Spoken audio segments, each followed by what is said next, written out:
இணையாது medical மிராக்கலா இருக்கு. அது தளபதி தானா, விஜய் தானா, ஏதாவது ஏஐ பண்ணி வீடியோ வெளியிட்டீங்களா அப்படிங்கிற போது பயங்கர ஷாக்குங்க எனக்கு.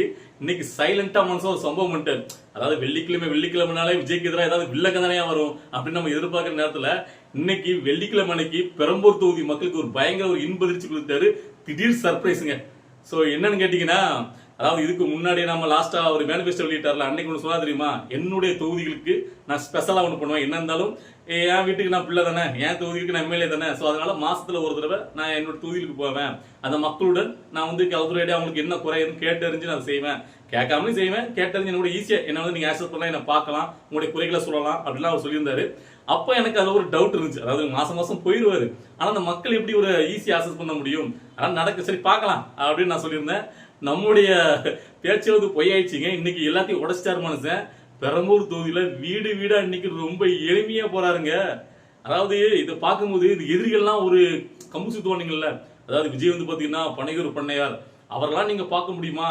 அவரு ஓட்டைக்கு நீங்க தான் அவரை தேடி பனையூருக்கு போகணும், அவரெல்லாம் உங்களை தேடி வர மாட்டாரு, அப்படி இப்படின்னு இவ்வளவு நாள் பயங்கரமா ஒரு கம்பு சுத்துனாங்கல்ல. அது எல்லாத்தையும் இன்னைக்கு மனுஷன் அதுக்கெல்லாம் பயிர் கொடுக்க மாட்டாரு. இன்னைக்கு பேச்சாளர் இன்னைக்கு செயலை செஞ்சுட்டு போயிட்டாரு மனுஷன். வேற மாதிரி சம்பவம். இதைத்தான் நம்ம எதிர்பார்த்துட்டு விஜயவர்கிட்ட இப்படிதாங்க நீங்க வந்து பண்ணணும்னு ஆசைப்பட்டேன். ஸோ எனக்கு ரொம்ப சந்தோஷம். அதாவது இன்னைக்கு பெரம்பூர் தொகுதியில அவர் வந்து பாத்தீங்கன்னா ரொம்ப எளிமையா வீடு வீடா போயிட்டு ஓட்டு சேகரிக்காரு. அந்த பெண்களுடன் சகஜமா உட்காந்து பேசுறாரு. அவங்களுடைய குறைகளை கேட்டு ஒவ்வொரு பெண்களுடையும் எனக்கு இதெல்லாம் பார்க்கும்போது பயங்கர ஒரு ஆச்சரியம். இது எப்படி சாத்தியமாச்சுன்னு தான் முதல்ல எனக்கு நினைச்சேன். ஆனா வெளியில யாருக்கும் எதுவும் தெரிவிக்கல. அவர் வந்து சட்டனா காலத்துல இருக்காரு. அதே மாதிரி பாத்தீங்கன்னா இன்னைக்கு இன்னொரு மிகப்பெரிய ஒரு ஆச்சரியம் கேட்டீங்கன்னா, இந்த பெண்கள் வந்து பாத்தீங்கன்னா விஜயவரத்தை அண்ணனா தமிழ்நாட்டு பெண்கள் பயங்கரமா கொண்டாட ரொம்ப பாசமா இருப்பாங்கல்ல. சோ அவங்களுக்கு ஏத்த மாதிரி இன்னைக்கு ஒரு சம்பவங்க. அதாவது சில பெண்கள் கூட சகஜமா பேசிக்கிட்டு அவர் கோலம் போடுறாரு அந்த வீட்டு வாசல்ல. அதை பார்க்கும்போது உண்மையிலேயே ஒரு அண்ணன் தங்கச்சி அவங்க வீட்டை எப்படி சகஜமா பேசிட்டு பழகிட்டு ஜாலியா இருப்பாங்களோ அதே மாதிரி இருந்துச்சு. இப்போ ஒன்னே மட்டும் உறுதி, இப்ப விஜய் அவர் பெரம்பூர் தொகுதியில போயிட்டு இப்படி பெண்களோட சகஜமா அவங்களோட உட்காந்து பேசி கோலம் போட்டு இப்படி என்ஜாய் பண்ணிட்டாரா, இப்ப தமிழ்நாட்டில் உள்ள மற்ற எல்லா தொகுதியில் உள்ள பெண்களுக்கும் பயங்கரமா இப்போ ஒரு காண்டாருக்கு. எப்படி நீங்க அங்க மட்டும் போகலாம், எங்க அப்ப பேசாம விஜய் அவர்கள் இப்ப எங்க தொகுதியில போட்டிட்டு இருக்கலாம் அப்படின்ட்டு எல்லாருக்கும் ஒரு ஏக்கமா இருக்கும். உண்மையிலே அந்த அளவுக்கு பாத்தீங்கன்னா சுத்திதான் போடுற போல கண் போடுற மாதிரி இன்னைக்கு விஷயத்த பண்ணிட்டாரு. இப்ப இன்னொரு விஷயம், நாளைக்கு வேற திருச்சி கிழக்கு தொகுதி இருக்குல்ல, இன்னொரு தொகுதி அதுக்கும் போகிறாரு ஒரு நியூஸ் வருது. இங்க சைலண்டா வந்துட்டாரு, அதனால ஈஸியா அது நடத்த முடிஞ்சுச்சு. அங்க பிளான் பண்ணி சொல்லிட்டாங்க, இனிமே அங்க கூட்டம் முடியக்கூடாது. சோ அதனால சைலண்டா ஒரு நாள் பண்ணுங்க. சரி, எப்படியோ விஜய் அவர்கள் களத்துல இறங்கினார்ல, அது வந்து பாத்தீங்கன்னா உண்மையிலேயே ஒரு நல்ல விஷயம். இன்னும் வர்ற 7 நாட்கள்ல 6 நாளா, சோ அதுக்குள்ள டெய்லி ஒரு சம்பவத்தை புதுசா விஜய் அவர்கள் அதிரடியா கலக்குவாருன்னு நம்மளுக்கு இது வந்து தெரியுது. இன்னைக்கு அவருடைய ஃபேஸை பார்க்கும்போது உண்மையிலேயே பாத்தீங்கன்னா ரொம்ப ஒரு புத்துணர்ச்சியா நல்ல ஒரு ஃபயரா இருந்துச்சு, நல்லா இருந்துச்சு. ஒரு ஏன்னா நேற்று லாஸ்டா வந்து பாத்தீங்கன்னா அவர் அந்த மேனிஃபெஸ்டோ வெளியிடும் போது பாத்தீங்கன்னா அவருடைய ஃபேஸ்ல அவ்வளவுக்குள்ள ஒரு சோகம், ரொம்ப பார்க்கறதுக்கு நம்மளுக்கே பாவமா இருந்துச்சு. என்னடா இப்படி இருக்காரு, ரொம்ப டல்லாகி போயிட்டு அப்படின்னு நினைச்சோம். ஏன்னா நீங்க வந்து பூஸ்டா ஃபயரா இருந்தாதான் அவங்களுடைய தோழர்கள் அதை விட ஃபயரா மாற உங்களை பார்த்துட்டு அப்படின்னு நம்ம லாஸ்டா பேசின வீடியோ கூட இன்னைக்கு தான் சொல்லியிருந்தேன். ஸோ இப்போ அதுக்கேற்ற மாதிரி இன்னைக்கு ரொம்ப புத்துணர்ச்சியா இன்னைக்கு காலத்தில் இறங்கியிருக்காரு. ஸோ இதை பார்க்கும்போது 234 33 தொகுதியிலும் உள்ள வேட்பாளர்கள் வேற லெவலில் எனர்ஜெட்டிக்கா மாறுவாங்க. எனிவே நாம எதிர்பார்த்த மாதிரி விஜய் அவர்கள் களத்தில் இறங்கிட்டாரு, மக்களோடு மக்களா சொல்றாரு. இது ரொம்ப ரொம்ப வரவேற்கத்தக்க விஷயம். விஜய் அவர்கள் நினைச்ச வெற்றி அடையணுங்கிறது என்னுடைய வாழ்த்துக்கள். இதுக்கப்புறம் இன்னைக்கு நம்ம ஒரு முக்கியமான சில விஷயங்களையும் பேசணும். என்ன கேட்டீங்கன்னா, தலைமையில வச்சுக்கிறது தோழர்கள் ரொம்ப கேர்ஃபுல்லா அவங்க இருக்க வேண்டிய விஷயம். இப்போ கூட பார்க்கலாம் லேட்டஸ்டா, அதாவது எவ்வளவுக்குள்ள வன்மமா செயல்படுறாங்கன்னு பாருங்க. அதாவது துண்டு பிரசுரங்களை அச்சடிச்சு கொடுக்குற மாதிரி கொடுத்துட்டு தேர்தல் ஆணையமே கொடுக்குற மாதிரி மக்களுடைய மார்க்கெட் பகுதியில் விநியோகம் பண்றாங்க. அதுல ஒவ்வொரு பூத் எண்ணில் ஒவ்வொரு இதுலயும் பார்த்தீங்கன்னா ஒவ்வொரு கட்சி சின்னத்தை போட்டிருக்கு. 16ஆம் நம்பர்ல விஜய் அவர்கள் வியாசரப்படி நடந்திருக்கு சென்னையில, ஓகேவா? விஜய் அவர்கள் அந்த 16ஆம் நம்பர்ல தான் அவர் வந்து பாத்தீங்கன்னா அவர் பேர் இருக்கிற மாதிரி இருக்கிற இடத்துல, அந்த இடத்துல 16ஆம் நம்பர்ல நோட் ஆன் போட்டு அவங்க வந்து பாத்தீங்கன்னா விநியோகம் பண்ணியிருக்காங்க. சோ அப்ப எந்த அளவுக்கு ஒரு வன்மம் அடைகிறாங்க பாருங்க. அதாவது அந்த 16வது அந்த நம்பர் வந்து பாத்தீங்கன்னா டிவிகே விஜயவர் பேர் இருக்க வேண்டிய இடத்துல நோட் ஆன் போட்டு இவங்க அச்சடிச்சு துண்டு பிரசுரத்தை விநியோகிக்கிறத பார்த்துட்டு தமிழை வச்சுக்க தோழர்கள் அவங்களை கையங்களவும் பிடிச்சிட்டு போயிட்டு அங்க தேர்தல் ஆணைய அலுவலகத்தை கொண்டு போயிருக்காங்க. இங்க ஒரு பிரச்சனை போயிட்டு இருக்கு. சோ இதே மாதிரி நிறைய சம்பவங்கள் எதிரிகள் வந்து பாத்தீங்கன்னா இந்த மாதிரி தில்லாலங்கள்லாம் பண்ணுவாங்க. அது மட்டும் இல்ல, 8000 கூப்பன் வந்து பாத்தீங்கன்னா விநியோகிக்கிறது எவ்வளவு ஒரு தவறான விஷயம். நீங்க தேர்தல் வாக்குறுதியில கொடுத்த விஷயம் அது வந்து ஜெயிச்சா நாங்க இதை பண்றோம்ட்டு. ஆக்சுவலா போன தடவை ஜெயிச்ச வாக்குறுதியில பாதிக்கு மேல் நிறைவேற்றல. இந்த லட்சணத்துல இப்ப கேட்டா நாங்க பெரிய 75 வருட ஆலமர கட்சி, நாங்க நேத்து வந்த பச்சை கட்ட போட்டிட முடியாது, இவ்வளவு தில்லாலங்கடி வேலை எல்லாம் பாக்குறீங்க. கூப்பன் கொடுத்து ஓட்டு, இது என்ன மாதிரியான புத்தி? மக்களை ஏமாத்துறது. ஐயோ அப்ப நம்ம ஓட்டு போட்டா 8000 ரூபாய்க்கு நம்ம வந்து நல்லா புரிஞ்சுக்கிட்டுங்க மக்களே. 8000 கூப்பனுங்கிறது நீங்க நினைச்சுக்கிற மாதிரி நீங்க என்ன வேணா வாங்க முடியாது. நல்லா புரிஞ்சுக்கிட்டு கடைசியில் ஒரு ஆப்பு வைப்பாங்க. எப்படி வந்து பாத்தீங்கன்னா, அதாவது நாங்க ஆட்சிக்கு வந்தோம்னா எல்லாருக்கும், அதாவது மாசம் 1000 ரூபாய் குடும்ப தலைவிலாம் சொன்னாங்க. ஆட்சிக்கு வந்ததுக்கு அப்புறம் என்ன பண்ணாங்க, தகுதி வாய்ந்த குடும்ப தலைவின்னு சொல்லி அதை வந்து ஃபில்டர் பண்ணிட்டாங்க. இன்னும் வரைக்கும் என் குடும்பத்துல வரவே இல்லை. என்ன பக்கத்து வீட்டுல நிறைய பேருக்கு வரல. சோ அப்படி இருக்கும்போது இந்த 8000 கூப்பன்லயும் பாத்தீங்கன்னா, அதாவது இந்த பர்னிச்சர் கடை இருக்குல்ல, முக்கியமான சில கடைகள் அவங்க டீலர் அவங்க கட்சிக்காரங்கள ஒதுக்கி இருப்பாங்க. அங்க கொண்டு போயிட்டு நீங்க வந்து பாத்தீங்கன்னா 8000 ரூபாய்க்கு நீங்க என்ன வாங்க முடியும்? 8000 ரூபாய்க்கு ஒரு ஃப்ரிட்ஜோ ஒரு வாஷிங் மிஷினோ உங்களுக்கு கிடைக்காது, தரமான பொருள் கிடைக்காது. அப்படியே அவங்க கொடுக்குறாங்கன்னா அது தரமில்லாததா இருக்கும். சோ அதனால இதுக்கெல்லாம் ஏமாந்து ஓட்ட போட்டுறாதீங்க. சோ ரொம்ப வந்து பாத்தீங்கன்னா கவனமா இருங்க.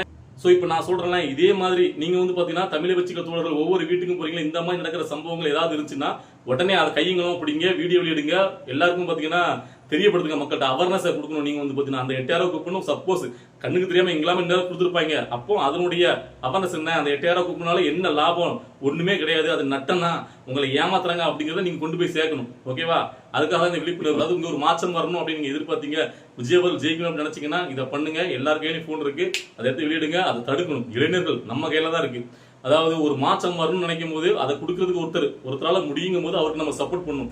இப்போ விட்டுட்டீங்கன்னு நினைச்சிருக்கேன், அதுக்கப்புறம் இனிமேல் உங்களால மாற்றத்தை எதிர்பார்க்கவே முடியாது, நடக்கவே நடக்காது. அதாவது நீங்க நல்லா நினைச்சு பாருங்க, விஜய் அவர்களுக்கு எவ்வளவுக்குள்ள மக்கள் சக்தி இருக்கு, எவ்வளவு பேர் அவர் வந்தானா எவ்வளவுக்குள்ள திரள்றாங்க. அப்படி இருக்கிற ஒருத்தரையே இந்த மாதிரி போட்டு அடிக்காங்க வைக்காங்கன்னா, நாளை பின்ன ஒருத்தர் சாதாரணமா நீங்க சொல்ற மாதிரி ஏதாவது கூத்தாடின்னு சொல்லி எல்லாமே பேசுறீங்கல்ல, ஒருத்தர் வந்து நடிகரா இருக்க போய் தான் இவ்வளவு பெரிய 33 வருஷமா கஷ்டப்பட்டு தன்னுடைய ரசிகர்களை அன்பால சேர்த்து வச்ச கூட்டம் அவருக்கே இவ்வளவுக்குள்ள எதிரிகள் பண்றாங்கன்னா, நார்மலா ஒரு படிச்ச இளைஞனோ நாளைக்கு நாட்டை மாத்திரம் திருத்தம் சொல்லிட்டுலாம் இவ்வளவுக்குள்ள ஒரு ஃபோர்ஸா ஒரு 3வது சக்தியால வரவே முடியாது. நல்லா நினைச்சு பாருங்க, அது நடக்கவே நடக்காது. விஜய் அவர்கள் இந்த தடவை பார்த்தீங்கன்னா நீங்க கைவிட்டீங்க அப்படின்னா இதுக்கப்புறம் ஒருத்தரெல்லாம் ஏன்னா அவரை பார்த்து சொல்லி அடிப்பானுங்க. இதுக்கு முன்னாடி இப்ப எப்படி சொல்றாங்க, எம்ஜிஆர் மட்டும் ஜெயிச்சாரு, அதுக்கப்புறம் வந்து யாருமே சிவாஜி கணேசன் தோத்தாரு, சரத்குமார் தோத்தாரு, கமலஹாசன் இப்படி எப்படி படமா சொல்றாங்களோ அதே மாதிரி பார்த்தல விஜய்க்கு வராத கூட்டமா பார்த்தல இப்படி தோத்தாரு அப்படின்னு சொல்லுவாங்க. சோ அது நடக்கக்கூடாது. அதாவது என்ன பொறுத்த வரைக்கும் புதுசா வரவங்களுக்கு ஒரு சப்போர்ட் நம்ம கொடுத்தே ஆகணும். மூன்றாவதா ஒரு கட்சி இங்க தேவை. இந்த 2 திராவிட கட்சியிலும் அகச்சுற மாதிரி ஒரு மூன்றாவது ஒரு ஃபோர்ஸ் இருக்கணும். அப்பதான் நாம நல்லது பண்ணலாம், இவன் நல்லது பண்ணி பேர் வாங்கிடுவான், நாம மக்களுக்கு அப்படிங்கிற ஒரு இதுலயாவது பாத்தீங்கன்னா மக்களுக்கு நல்லது நடக்கும். சோ அப்படி இல்ல, எதுக்கிறதுக்கு ஆளே இல்ல, ஒன்னா ஒரு 5 வருஷம் ஆகும் போனா மீதி 5 வருஷம் நம்ம தான்ப்பா, அடுத்த 5 வருஷம் நம்ம தான் அப்படிங்கிறது இருந்துச்சுங்களேன், இந்த மக்களுக்கு எந்த ஒரு நல்லதுமே நடக்காது.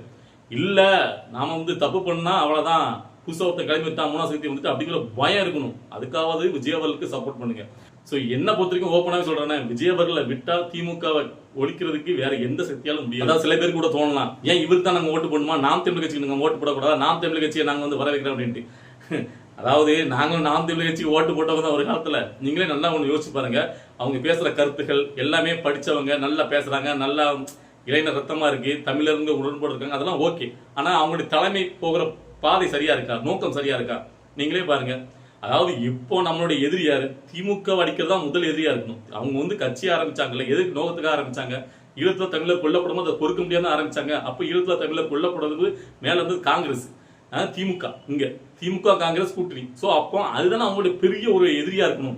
சோ அவங்களுக்கு நோக்கம் ஃபுல்லா திமுக காங்கிரஸ் தானே அடிக்கணும், அதுதானே விடாப்படியா அவங்க போற இடம்லாம் அடிக்கணும், எதிர்க்கணும். ஆனா அதை விட்டுட்டு தமிழனா இருக்கக்கூடிய அவர் தம்பி தமிழ் சொல்லிக்கிட்டு ஒரு பம்மாத்து நாடாளர்கள் அந்த மாதிரி இருக்கக்கூடிய விஜய் அவர்களையே அவர் கட்சியே இருக்கிறதே குறிக்காக கொண்டு செயல்படுறாரு. அப்ப அவர் என்ன மைண்ட்ல என்ன தாட் இருக்குன்னு கேட்டீங்கன்னா, நாம ஜெயிக்கணும், திமுகவை எதிர்க்கணும் அப்படிங்கலாம் கிடையாது, விஜய் அவர்கள் எந்த இடத்துலயும் வளர்ந்துடக்கூடாது. சோ இப்ப இதுக்கு வந்து பாத்தீங்கன்னா நிறைய பேர் காரணம் சொல்றாங்க. அதான் என்ன கேட்டீங்கன்னா, இல்ல அவர் இந்த இளைஞர்கள் படையை கட்டி கொண்டு வரும்போது நீங்க வந்து பாத்தீங்கன்னா அந்த சினிமா முகத்தை வந்து அடிச்சு அதை உடைக்கிறதுனாலதான் அவர் வந்து கோவப்பட்டு உங்களை எதிர்க்க வேண்டியது இருக்கு அப்படி சொல்லி சில பேர்லாம் விமர்சனம் பண்றாங்க. நல்லா ஒன்று புரிஞ்சுக்கணும், உங்க பக்கம் நிற்கக்கூடிய நாம் தமிழர் கட்சி கூட பக்கத்துல நிற்கக்கூடிய இளைஞர்கள் கொள்கை சித்தாந்தத்துக்காக தமிழர்கள் உணர்வோட நிக்காங்க அப்படின்னா அது எந்த சினிமாவாலும் ஒன்னும் பண்ண முடியாது அப்படிங்கிற துணிவு உங்க மனசுக்குள்ள இருக்கணும். அது வெளியில டைலாக் மட்டும் சொன்னா பார்க்க கூடாது. சில இடங்கள்ல ஏன் பின்னாடி இருக்க பிள்ளைகள்லாம் பாத்தீங்கன்னா வேற மாதிரி தரமான பிள்ளைகள், போராளி பிள்ளைகள் அப்படின்லாம் நீங்க வீரவசனத்தை வெளியில தான் பேசுறீங்க, உள்ளுக்குள்ள விஜயே எதுக்குங்கிற மண்மம் மட்டும் தான் இருக்கு. என்ன பொறுத்த வரைக்கும் நான் நல்லா சொல்றேன், இப்ப கூட 2-3 பேர்கிட்ட நான் பேசினேன், அதாவது நாம் தமிழ் கட்சி சேர்ந்தவங்ககிட்ட, அதாவது அவங்களே சொல்றாங்க, இல்லைன்னா நானும் விஜய் அவர் வந்ததுக்கு அப்புறம் கூட நான் சீமானுக்கு ஓட்டு போடணும், அவருடைய கொள்கை சித்தாந்தம் தமிழர் அப்படிங்கிற நான் இருந்தேன். ஆனா இவங்க ரீசெண்டா பாக்குறேன், தொடர்ந்து திமுகவை எதிர்க்கிறதோ அதிமுக எதிர்க்கிறதோ அவங்களோட குறிக்கோளா இல்ல, விஜய் 24 மணி நேரம் விஜய் விடுத்துங்கிறான், அப்புறம் எதுக்கு நம்ம அவங்களுக்கு ஓட்டு போட்டுக்கிறோம் அப்படிங்கிற எனக்கு கோவம் வந்துட்டு அப்படின்னு சொல்றாங்க. உண்மை அதுதான். எந்த இடத்துல மாறுறாங்க பாருங்க. அதாவது சீமான் அவர்கள் திமுக எதுக்குதான் ஒரு நோக்கமே கிடையாது. விஜய் அவர்கள் புதுசா ஒரு சக்தியா வளர்ந்துடக்கூடாது. ஏன்னா அவரை பொறுத்த வரைக்கும் 3வது ஒரு சக்தியா நான் மட்டும் தான் இருந்துட்டு ஒரு கம்பு சுத்திட்டு ஓட்டை பிடிச்சிட்டே இருக்கணும்.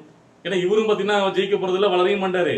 ஆனா இதே மாதிரி ஒரு பாத்தீங்கன்னா ஒரு அதாவது புத்தகங்களை படிச்சுக்கிட்டு அறிவார்ந்த கருத்துக்களா பேசிக்கிட்டு அதை பார்த்தோம் நம்மளாம் உணர்ச்சி முக சில பேர் வந்து பாத்தீங்கன்னா அவரை ஓட்டுப்பட்டு இருக்கோம். ஸோ நான் வந்து அவரை முழுமையா நான் தப்பு சொல்ல மாட்டேன். ஆனா அவங்க போற பாதை வந்து தவறான பாதை.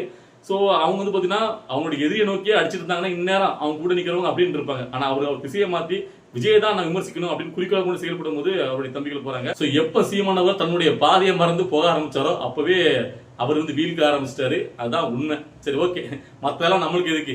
விஜய் அவர்கள் இன்னைக்கு களத்துல இறங்கிட்டாரு. சோ நான் நினைச்ச மாதிரி அவர் வந்து பாத்தீங்கன்னா அவருடைய அரசியல பண்ணும்போது உண்மையிலே ஒரு சந்தோஷம். இதை தான் நான் எதிர்பார்த்தேன். லாஸ்ட் வீடியோல சொல்லியிருந்தேன், அதாவது தமிழை வச்சு களத்தினுடைய வேகம் கம்மியா இருக்கு அப்படின்ட்டு. சோ ஸ்டார்ட் பண்ணுங்க, வேற லெவலா தெறிக்க விடுங்க. விஜய் அவர்களே காத்துல இறங்கிட்டாரு. இன்னும் மத்தவங்க எங்கப்பா, வீடு வீடா போங்கப்பா, காத்துல இறங்குப்பா அப்படின்னு நம்ம சொல்லணும். சரி, இன்னைக்கு வீடியோ பார்க்கும்போது உங்களுக்கு என்ன தோணுச்சு? நீங்க எப்படி ஃபீல் பண்ணீங்க? விஜய் அவர்கள் பெரம்பூர் தொகுதியில வீதி வீடா போயிட்டு தன்னுடைய தங்கைமார்களோட அப்படி க்ளோஸா வந்து பாத்தீங்கன்னா சிரிச்சு மகிழ்ந்து கோலம் போட்டு பேசி இதெல்லாம் பார்க்கும்போது உங்களுக்கு எப்படி தோணுச்சு அப்படிங்கறத உங்களுடைய கருத்துக்களை கமெண்ட்ல பதிவு பண்ணுங்க. நம்ம அடுத்த கட்ட அரசியல் நிகழ்வு பார்த்துட்டு அடுத்த வீடியோ வரும். ஓகேவா? பாய்.